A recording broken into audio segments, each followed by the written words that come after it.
Hello les voyageurs! De retour d'un voyage en camping-car de 2 mois en Scandinavie, je vous partage mon périple à travers une série de vidéos. Alors, pour ne rien manquer de mon escapade nordique, pensez à vous abonner à ma chaîne et à activer la petite cloche pour être prévenu de mes futures publications. Dans cet épisode, je poursuis mon road trip dans l'archipel des Lofoten. Je visite les incontournables villages de Nusfjord, d'Amnøy, de Sakrisøy et de Hå. Je pars randonner jusqu'à la baie des Baleines, une des plus belles plages des îles Lofoten. Je monte au sommet du Rhein-Bryggen pour profiter d'un panorama à couper le souffle. Comme d'habitude, je vous mets tous les liens utiles dans le descriptif de la vidéo. Alors, prêt pour l'aventure? Générique!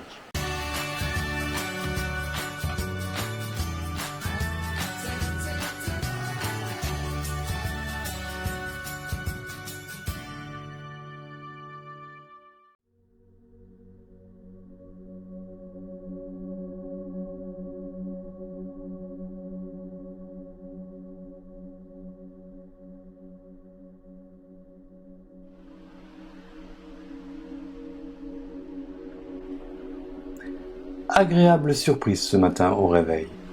Le soleil est revenu sur les Lofoten.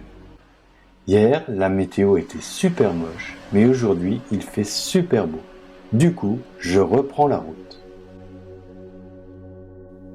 Arrêt sur quelques plages paradisiaques.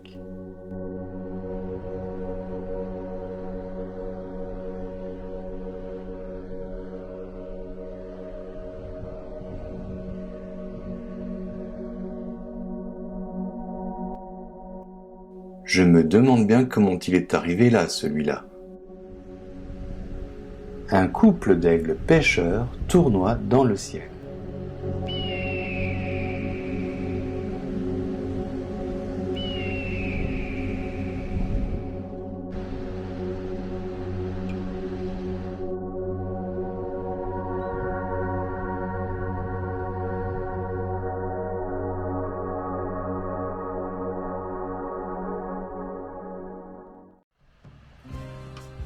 Retour sur la plage d'Auckland, là où j'avais bivouaqué hier sous la pluie.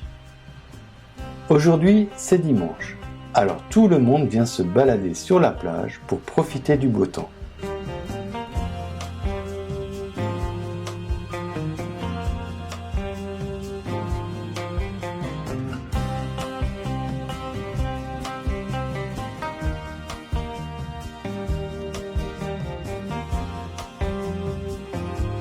Un paquebot de croisière mouille dans le port.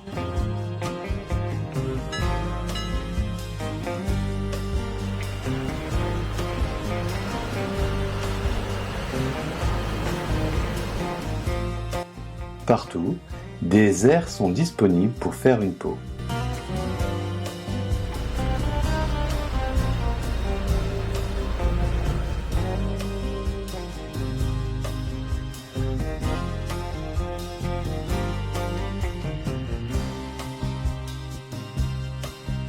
Lieu perdu tout au bout d'une route en cul-de-sac, le village de Vikten abrite les œuvres d'un sculpteur que j'avais déniché sur le net.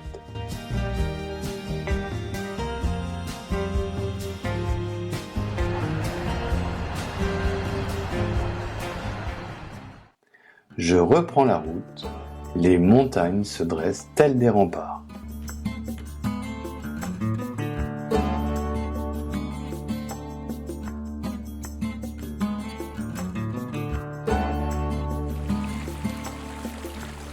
J'arrive à Nusfjord, un étonnant village-musée situé sur le plus petit fjord de l'île.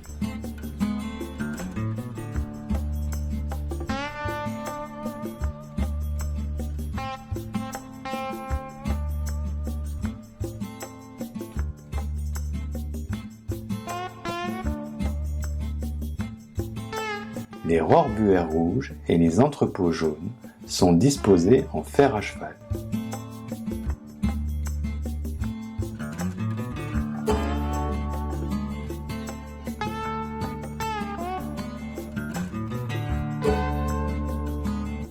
Encore et toujours des morues qui sèchent sur des étendoirs.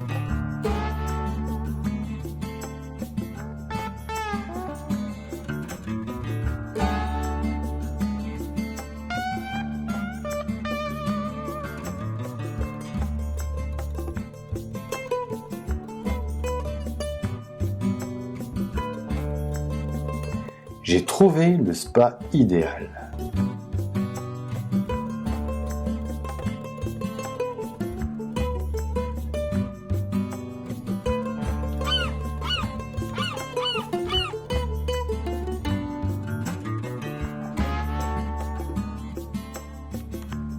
La visite de ce village-musée me fait voyager dans le temps à travers d'anciens bâtiments reconstitués comme des garages à bateaux, une fabrique d'huile de foie de morue, la boulangerie, encore en activité et qui vend de délicieux roulés à la cannelle.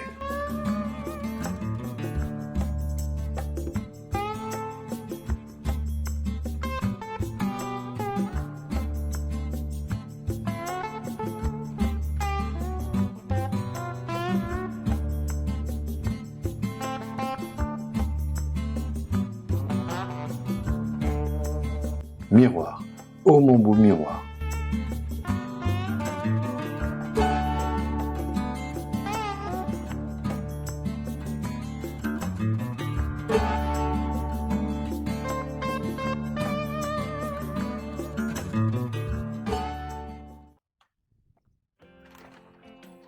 Aujourd'hui, rando, direction Gvalvika, littéralement la baie des Baleines, une plage considérée comme la plus belle des îles Lofoten.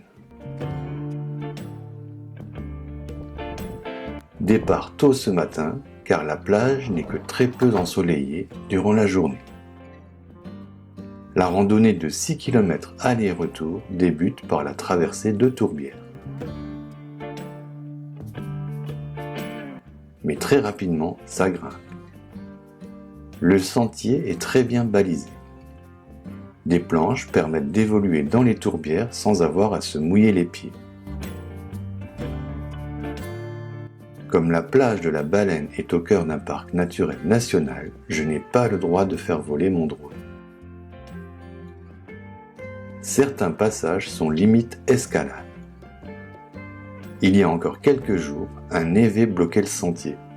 Heureusement, aujourd'hui, il est presque entièrement fondu. Je vois un bout de mer. Ça veut dire que j'y suis presque. Allez, encore quelques efforts. Et en contrebas, la fameuse plage de la Baleine. Waouh, ça valait vraiment le coup de grimper. Une petite pause avant d'attaquer la descente sur la plage.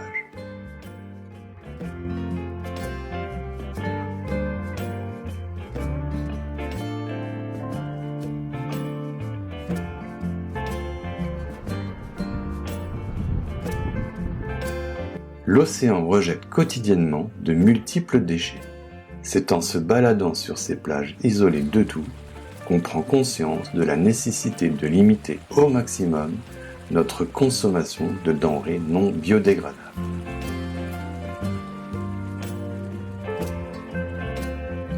La plage de Gvalvika est populaire depuis que 2 surfeurs y ont passé 9 mois en construisant une cabane avec tous les détritus que la mer rejetait. Ils en ont d'ailleurs fait un film, North of the Sun. J'ai un peu galéré pour trouver la célèbre cabane, tant elle se fond dans le paysage.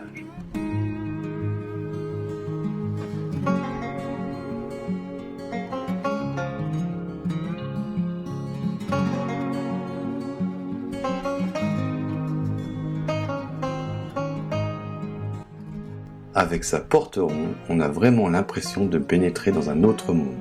Peut-être celui des hobbits ?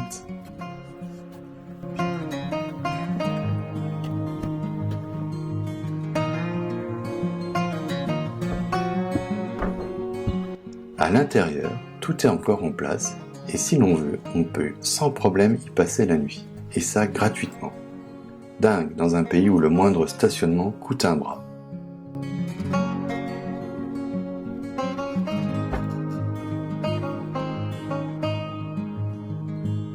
et dire que 2 surfeurs norvégiens ont vécu là 9 mois, donc forcément aussi en hiver, dans une cabane faite de déchets et quasi jamais ensoleillée.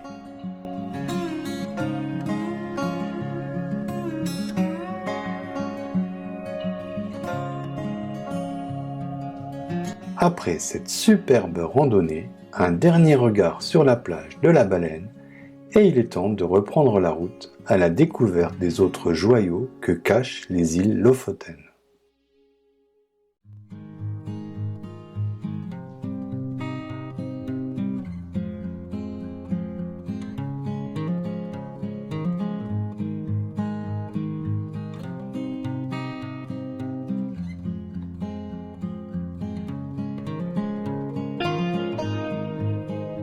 Avec ses rohrbuers rouges et sa falaise en toile de fond, Hamnøy est l'image cliché qu'on trouve sur tous les réseaux sociaux pour représenter les Lofoten. En réalité, j'ai pris la célèbre photo depuis le pont qui relie Hamnøy à Sakrisøy. La même photo, mais que j'ai prise en descendant sous le pont et en utilisant un grand angle. Je trouve le résultat beaucoup plus chouette, pas vous ? Dites-le moi dans les commentaires. Allez, un petit tour dans ce célèbre village réputé pour ses rohrbuers rouges.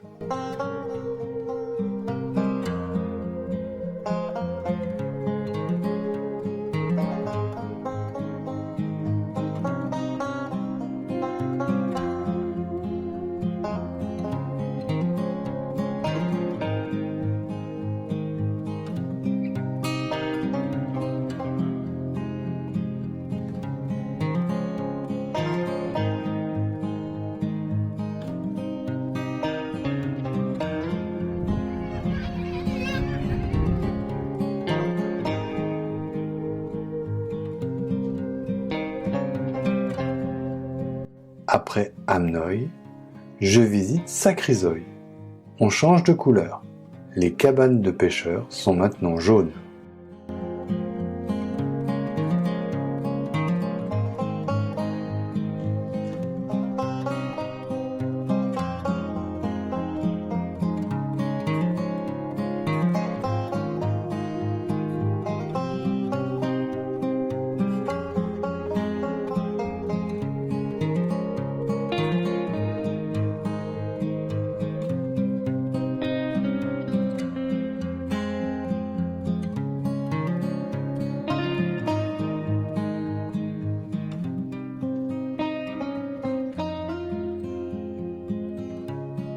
Are-Aren, un charmant petit village de pêcheurs, surtout connu pour être le point de départ de la plus célèbre des randonnées à faire sur les îles Lofoten, l'ascension du Rheinebringen et son point de vue légendaire. Après avoir longé un moment la route, je débute réellement la montée vers le sommet, au pied d'une petite cascade.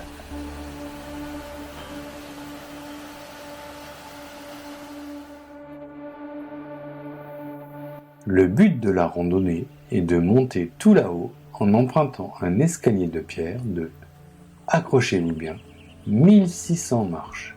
Bref, un vrai défi. 600 marches de gravi, plus que 1000.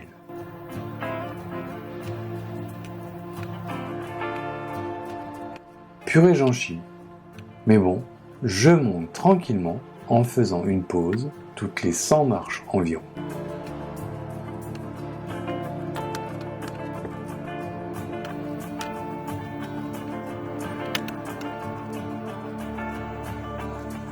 « 1000 marches de montée. Mon cœur tient le coup, je continue.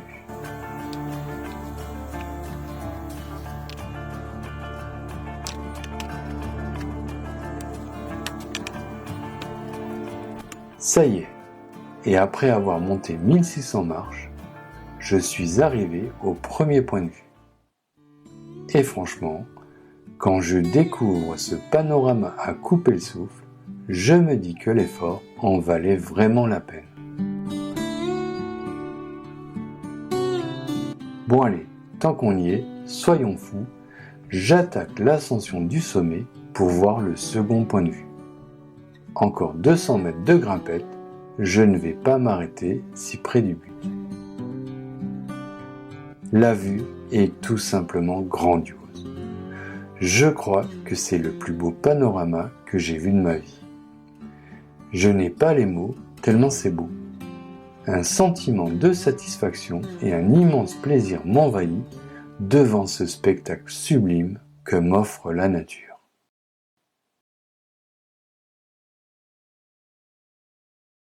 Après en avoir pris plein les yeux, il est temps de redescendre. Et la descente n'est pas mal non plus.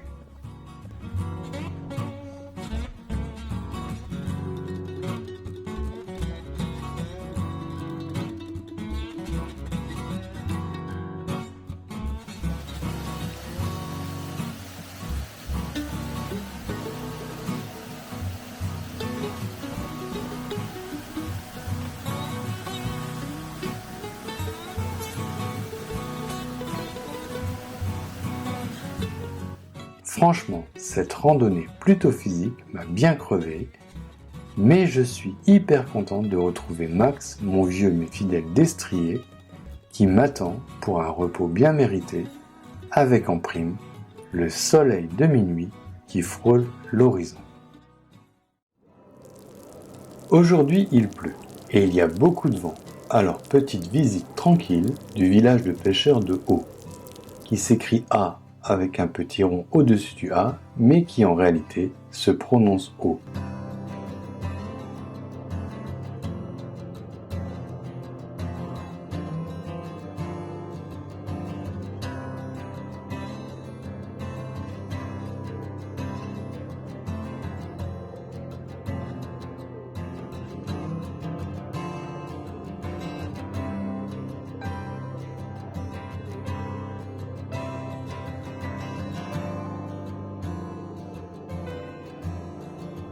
Situé tout au sud des îles Lofoten, c'est le village le plus visité de l'archipel.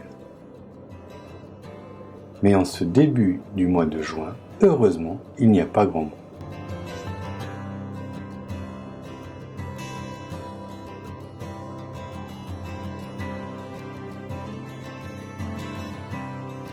Suite à mes excès physiques d'hier, je flâne tranquillement à la découverte de ce musée à ciel ouvert. Enfin plutôt à ciel couvert aujourd'hui, car la météo est pluvieuse et venteuse. On se croirait dans les années 1800. L'ancienne boulangerie est toujours en service. Et même si son enseigne aborde un bretzel, nous ne sommes pas en Alsace. En fait, il s'agit plutôt des délicieux roulés à la cannelle qui font la réputation de l'établissement. À goûter absolument. J'avais prévu de faire une dernière petite balade sur les îles Lofoten en attendant le ferry, mais là, franchement, il pleut vraiment trop. J'embarque pour une micro-croisière de 4 heures à destination de Bodø. Adios les îles Lofoten, je retourne sur le continent. Dans le prochain épisode, je retourne sur le continent pour débuter cap au sud la descente de la côte norvégienne via la mythique route 17.